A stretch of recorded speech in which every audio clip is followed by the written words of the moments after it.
The playoffs is officially here.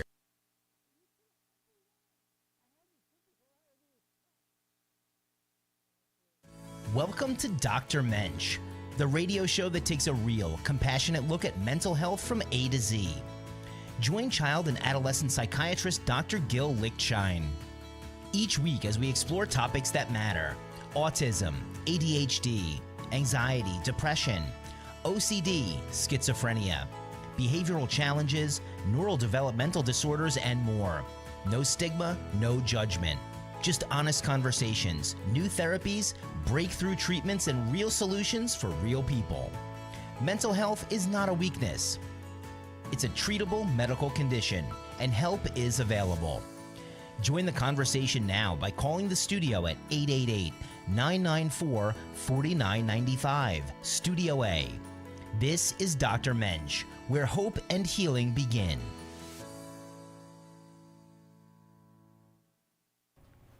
Good afternoon. This is Dr. Gil Lichtshein, aka Dr. Mensch.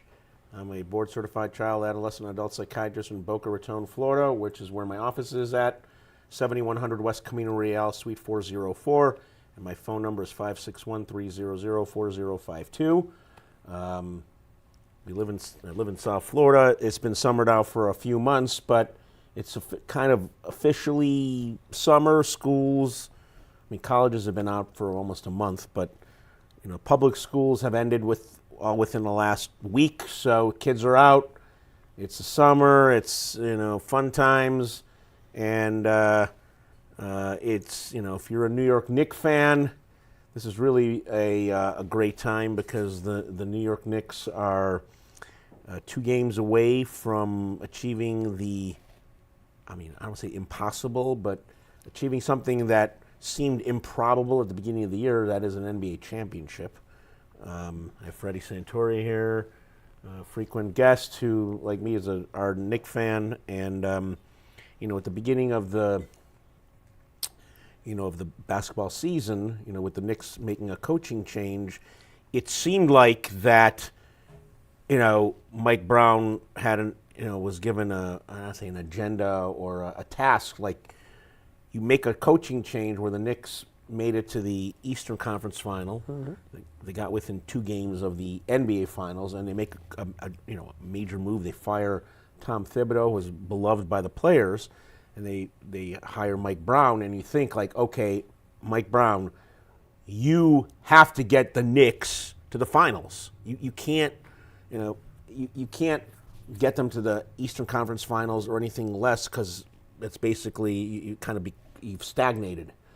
You got to take a step forward. So that means getting at least to the conference, to the NBA Finals. And at the beginning of the year, when you had was there a talk that the Knicks would make it? I mean, they were thought as a championship contender. I certainly thought Boston would be down because Jason Tatum was going to be out for the year. Indiana was going to be down because Tyrese Halliburton was out for the year.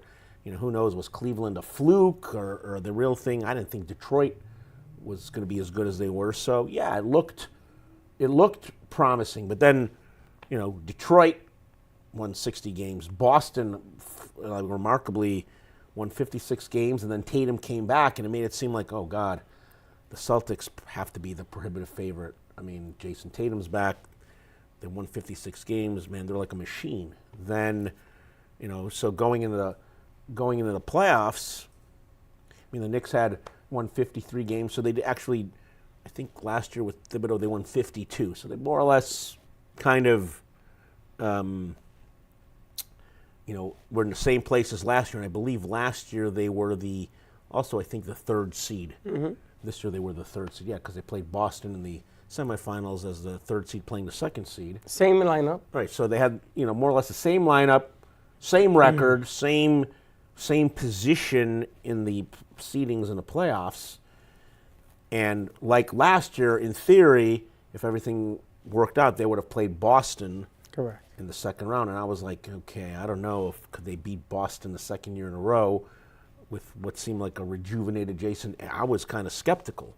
Maybe. But then when Philadelphia came back and from 3-1 and beat Boston, I was like, you know, New York's going to beat the Sixers. And then when Detroit lost to Cleveland, I'm like, they're going to beat Cleveland. Like, I'm not so impressed. And just like everything fell into place. So, you know, right now Mike Brown has already gone further than Tom Thibodeau, and now they're even so close, 2 games away. You know, I mean, the last time they were this close, I guess, was back in '94. They lost and they were tied 3-3. They lost in '99. In '99 they never had a chance. They lost. 4-2. They only won one game, but Yeah. '94 they were within one game. That was this. So we're talking. This is the closest that they've smelled the NBA championship in 32 years. So Mike Brown has already kind of, you know, met his calling, or if he was given some sort of directive by James Dolan, he's done it now. But he can really achieve, even go further, get the ring, the Larry O'Brien Trophy, and you know, no one. I don't say no one, but a lot of people were thinking, this San Antonio is going to win. Everybody told me. You know. Everybody said to me they ain't never met anything like San Antonio. Right. Everybody's talking about, San Antonio, Oklahoma City. That should really be the NBA Finals. Yes. But, Yes. you know, I think the Knicks have proven a lot of people wrong. They're a gritty team. They're just like the ballers. They don't have the, you know, this flair like SGA and Victor Wembanyama. I mean, Jalen Brunson, I mean, is a superstar, but you know, he doesn't get. I don't think he gets the notoriety of Nikola Jokic or SGA or Victor Wembanyama or Giannis. But I'll take Jalen Brunson any day. You know, against any of those superstars. I mean, he's proven time and time again he's Mr. Clutch. Yes, he's not shooting great in the series. I think he's shooting like 35% in the 2 games, but you know, in game 2, I think he was something like 7 for 25. I mean, not a great, but you know, when the Spurs took over, you know, took the lead, he came back with a clutch fall-away jumper, and then he came with the steal against, you know, from Wembanyama. So even though he may have been off shooting, still clutch time, that's the guy. Jalen Brunson, and I would take him at clutch time against freaking SGA, against Wemby, against, you know, Steph Curry, against Giannis, because he's the man. And There's a guy in my building who is the physicality coach, the guru for the New York Mets farm system up in St. Lucie. And I spoke to his dad last night, and what his son told him is that when Jalen got hit in the knee, the way the knee was... Oh, in game 1? Yeah, the way the knee was pushed out and then the other ankle was stepped on, he said if you look closely at Jalen, he didn't have the same lift. That's why the ball was short. That's why he missed so many shots. The extra day off helps him.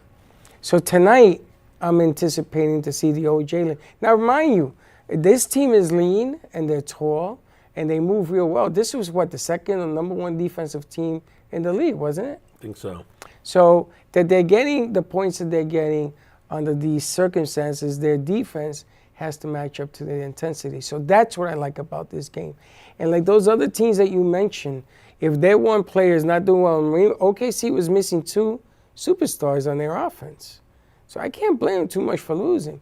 But the Knicks have so many scores from so many. Shamet. Oh my God. Where would the Knicks be without Shamet? Where would they be? Everybody was, you know, in the Atlanta series, everybody was like, Mikal Bridges, man, he stinks. Where would they be without him? Guy has shown up. The guy's been unbelievable. Those long arms. Where would they be without Hart, who scored no points? Right, but he's everywhere. But he's everywhere. Stealing, defending, rebounding. Anything that needs to be done. Exactly. He's like the scrapper. I mean, he's taller, but he kind of reminds me a little bit of like Allen Iverson. Yes. Although Hart's taller. You know, the answer was like, I still remember that, you know, what was it, like 2001 when, you know, Iverson was in his press conference. He's talking about practice. We're talking about practice, man. But that guy just threw, like, like he may have an off night shooting, off night distributing, but the guy was like everywhere. He'd throw his body everywhere, go for every rebound, steal. He'll jump into the crowd to save a ball. Josh Hart reminds me of Allen Iverson. 100%. And Michael Jordan said, sometimes a team has presence. So Hart is presence. Yep. OG is presence. These guys, they fill up the lane and they're always there. I think Karl Anthony Towns, he had I would always think of him as soft. He has played great against Wemby. He has had a great playoffs. I think, I was like, oh, let's get rid of him, bring in Giannis. I don't know. I remember we had this conversation. I'm like, Karl Anthony Towns. Showing you something. I think wasn't he the number one pick of the Timberwolves? 2019? 2017 or 2016. Something he's been around. I think this is his ninth year. But I mean, he's proving himself against Wembanyama. I mean, they've been producing, and but again, I mean, everything goes through Jalen. But like Josh Hart, Landry Shamet has been just lights out, and yeah, where would they be without him? I'm gonna tell you, they wouldn't win. They need to re-sign him. He's a free agent. They need to re-sign him. Oh, that's a funny thing because without Shamet in these games, and if they didn't go to Shamet, they would go to the other kid, Deuce McBride. Okay, but Shamet to me is lights out. And any spot on the floor, he's going to get you the three. He's going to get it. And that's the difference in the confidence that's going on right now. Now, you went to the game. Yeah, I was at Game 2 in San Antonio. There were a ton of Knicks fans. I mean, on my flight from Dallas to San Antonio, there was a ton. Had about an hour. Flew from Palm Beach to Dallas and had about an hour layover to catch the connecting flight to San Antonio. So go to the gate. There were a ton of Knicks fans. I was talking to these bunch of, 4 kids that were probably like in their mid-20s. I think one was a law student. Like, I'm a Jewish kid from Riverdale, a guy from Marlboro, New Jersey. I think another guy from Bayhead, New Jersey, and a fourth guy was somewhere in Queens. But they were like, it was cheaper to go to San Antonio to watch the game than get a ticket at the Garden. Right. There were just a ton of Knicks fans at the hotel that we stayed at. Ton of Knicks fans. I mean, it was unbelievable. Were you sitting in a sea of white, or were you sitting in a sea of Knicks? I'd say the section that I sat in was predominantly Spurs fans, but there were pockets of of Knicks fans, right. And there would be you would hear "Let's go Knicks." It was very audible. I mean, you could hear it on TV. It was there. I mean, Walt Clyde Frazier was there. I got to I saw Ben Stiller in his little front court seat. I saw in my hotel John Starks. I didn't see him during the game, but he was, Bruce. I mean, there was definitely a huge Knicks contingency, and again, testament to how Knicks fans are just diehard fans, but also it was also cheaper to. I mean, from an economic standpoint, still a few dollars. I'm not saying it wasn't inexpensive to go to the game, right. But I was. During the beginning of the game, I was looking and like Game 3. This was before the Knicks, the outcome of Game 2. But at the start of Game 2, like I was looking on StubHub or SeatGeek, and looking at prices of like Section 2, like $320, like the blue seats in Madison Square, like $9,000-$10,000. Yeah. That's I went on StubHub, like literally walking to Frostbank Arena. There were like, granted, all the way up in the blue seats of Frostbank, but you could go on StubHub or whatever, SeatGeek, and there were tickets under $1,000. Again, that's a lot of money, but $10,000 versus $1,000. So if you were like, okay, I need to get a ticket now, I want to go to the game, you could have gotten it for under $1,000, whereas at the Garden, it's 10 times. And then as soon as the Knicks won, Game 2, those tickets went up to 15, Yeah. 16.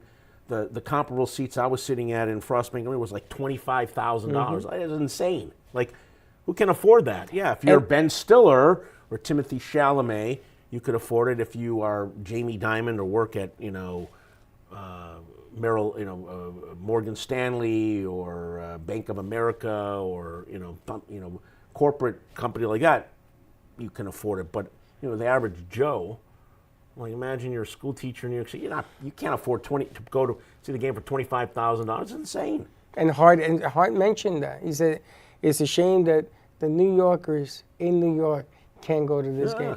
And on top of insult to injury, you have the president's going to be there, the mayor's going to be there. So all you're facing now are walls. They took out the watch party. And then think if you want to go to New York to see the game, I stayed at the Westin and Riverwalk in San Antonio. It was like, I think, $500 for the 2 nights. One night, as soon as the Knicks won Game 2, one night at the Westin in Times Square was like $900. It's crazy. But it's nuts. On that note, we're going to take a brief commercial break.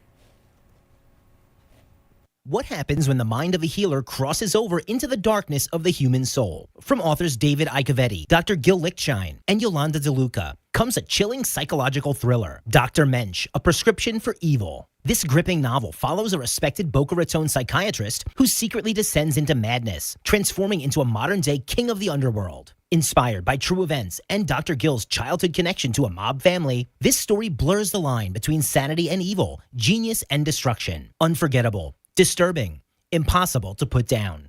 Get your copy today on Amazon.com. Dr. Mensch, A Prescription for Evil, a 2020 psychological crime thriller.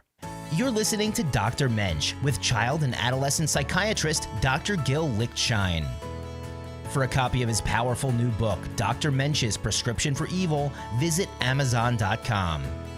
For more information or to schedule a consultation, contact Dr. Gil directly at 561-300-4052 or visit docgil.com. Now, let's get back to the show. Hello, Dr. Mensch back here with Freddy Santory, talking about the NBA Finals and mentioning how there were a whole contingency of Knicks fans that flew from New York to San Antonio just because of that it was, I'm going to say cheaper, but I mean, still it was expensive to go to San Antonio compared to staying at home and deciding, let's take a train or a cab or walk to the Garden. I mean, it's. I got 2 questions for you. So you were there and you saw the part where Brunson, the alien threw the ball and hit the Castle in the back. In the back, because and he wasn't Brunson looking just at him. grabbed it, right. And then he makes the error of fouling him. Instead of just blocking him or whatever, he fouls him. Fouls him. Goes to the line. And then Brunson hits the first. And he misses the second. Now, I got to ask you, do you think Brunson wanted to miss the second on purpose to eat time? No, I don't think he wanted to. He just missed it. I mean, if he was going to miss it on purpose, clank it off the back and maybe get a long rebound, he missed it. Now, do you know that when the ball went to the side, OG was fighting for the rebound? Yeah, I for a moment I thought the Knicks secured the rebound. They did. Do you know what happened? Cornette used his foot and pushed the ball towards himself. Yeah. That's a ball kick. Nick ball. They didn't call it. The referees, earlier in the fourth quarter, again, OG was in the corner. And again, where I was sitting, kind of was a little bit of, had a poor view, but I could see the, referees like, out of bounds, Spurs ball. I'm like, out of bounds. The way the ball popped out of OG, I'm like, got hacked. I'm like, what's going on here? And then Mike Brown had to, use the wisely challenge, and the ref, that guy is a black guy with a mustache. He's horrible. He has such a thing against the Knicks. And I thought that guy wasn't... only with a challenge, like, okay, after reviewing the calls overturned, OG was hacked.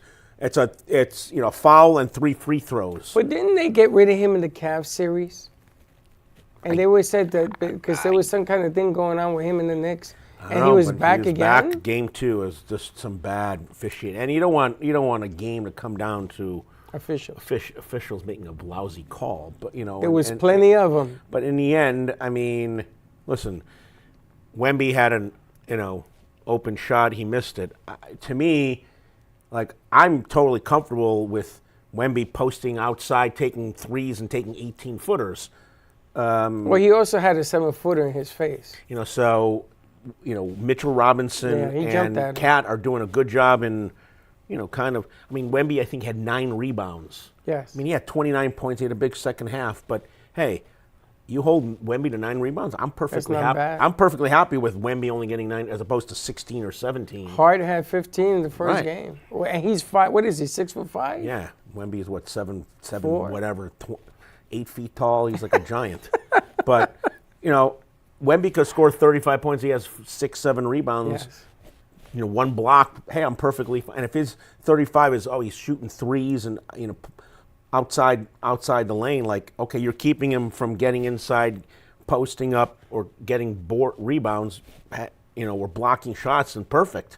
Like, I'm totally fine with that. Well, let me ask you, you think San Antonio is a good three-point shooting team?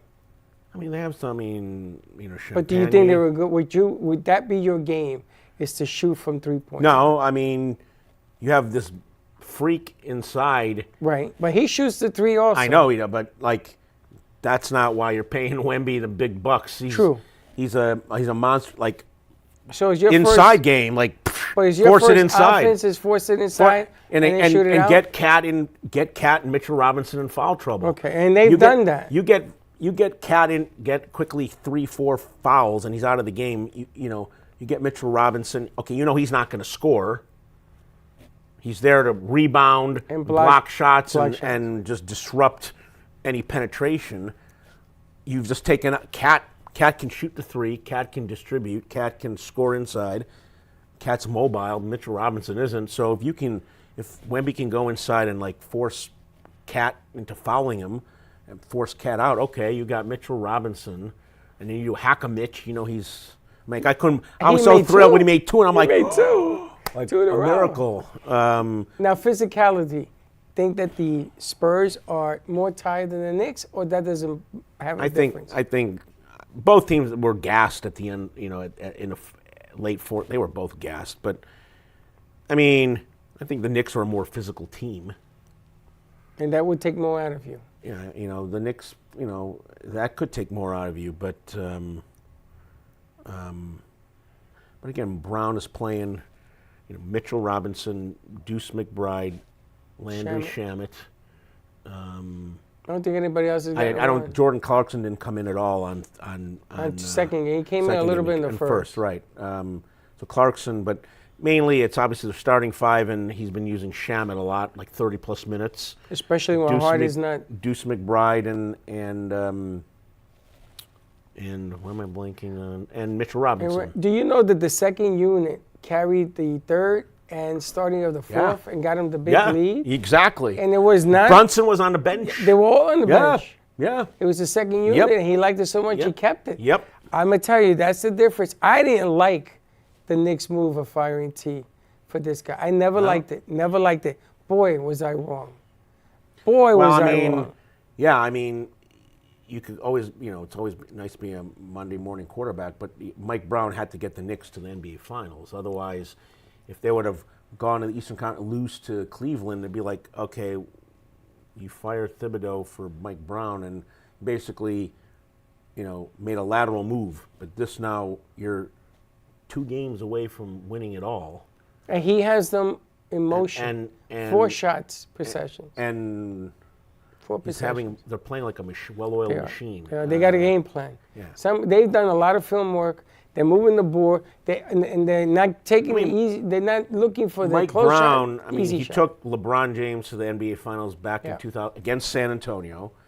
I mean, he's been to how many finals with Golden State as an assistant? I mean, he's coached Cleveland twice. He coached the Lakers. He coached Sacramento. I think he been an interim coach for Golden State when I think Kerr was out like for medical procedures. So it's not like they hired some schlump. He knows what he's doing. You think his philosophy is something the Knicks, if they win it all this year, they can do something with it next Yeah. year? Interesting. I mean, Brown took Sacramento to the playoffs, for the first time in like God knows how many years. Yeah. He took Cleveland to the finals. I mean, he had a winning record in his one full season with the Lakers, and then they fired him. When was that? That was I don't think LeBron liked them. no, LeBron wasn't. LeBron With the Lakers? no, LeBron. Wasn't there? No. That Kobe? Kobe was. It was 2000. It was the year that they played only 66 games. It was the 2011-2012 when the Heat beat Oklahoma City. I think they won like 42 games. They were like 42-24. But then I think they got off to a slow start the following season, and he was fired. He was fired. And then he coached Sacramento, and they got him to the playoffs. And then they fired him, and he coached. He came back to coach Cleveland after LeBron left. Gotcha. Like he got fired. I don't know, like 2007. He led him to the NBA Finals. I think he got fired like the next year. I don't know why. And then came back after LeBron left, and they stink, and they fired. So he got fired by Dan Gilbert twice. But so he, James Dolan didn't hire some schmuck from the street. I mean, yeah, Thibodeau also was an accomplished coach with the Bulls, assistant Defensive coordinator with Boston. Yeah. I mean, so. You know that the Knicks doing what they're doing right now was not expected. They're running all the tapes about how Brunson was too small, too fat, and too slow, and how this coach is too soft. You should see all the stuff that was said about them. I feel bad. I know why Mitch Robinson punched the tree. I feel bad for certain things that are going on right now psychologically. But listen, let's go Knicks. Exactly. Let's go Knicks. Game 3 tonight, 8:30 p.m. Eastern. Right there, Let's go baby. Knicks. And on that note, this is Dr. Gil Lichtshein, a.k.a. Dr. Mensch, signing off for another great episode. Hoping by come back next Monday, the Knicks would have wrapped it up and would be NBA champions. Excellent. Thank you very much, and have a great week, everybody. All right. Thank you for joining us for Dr. Mensch with Dr. Gil Lichtshein, helping you navigate the world of mental health with clarity and care. If you or someone you love needs support, you're not alone. Treatment works and recovery is possible. To schedule a consultation or discuss non-medication therapies, personalized treatment plans, or psychiatric care, contact Dr. Gil directly at 561-300-4052 or visit docgil.com. You can catch us each week on South Florida Oldies Radio and streaming across all social platforms. Until next time.